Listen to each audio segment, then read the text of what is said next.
Cześć, nazywam się Krzysiek Krajewski, jestem w teamie Quagron Wolfpack. Powiem Wam, dlaczego lubię te kartridże i dlaczego właśnie nimi pracuję. Igły, których najczęściej używam, to trójki, linery na 25 i na 30,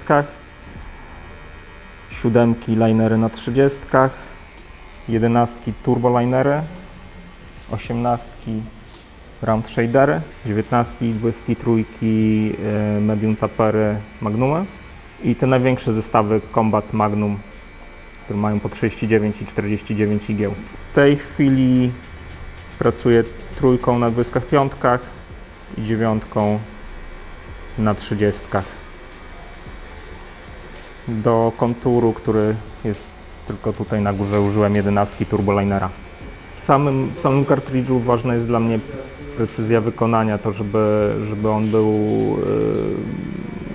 dokładny, żeby igła nie latała na boki, żeby też membrana nie była za twarda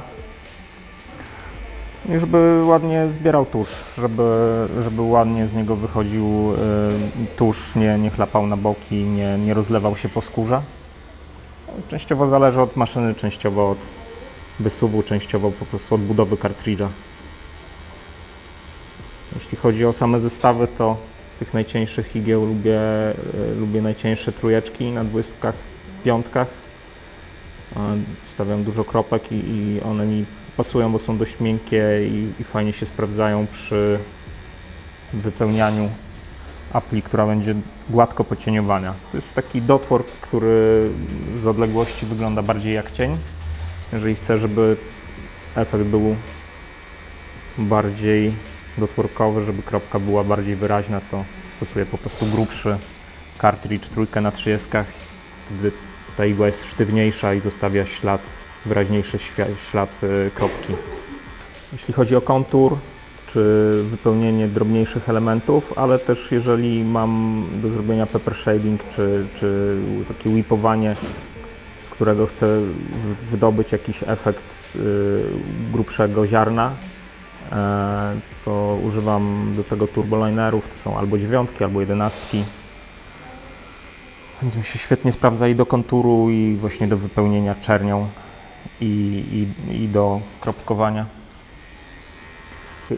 Do kładzenia mniejszych połaci czerni używam 19 bądź 23 na 35 medium taper. Medium taper dlatego, że mniej traumatyzuje skórę, mniej ją rozcina.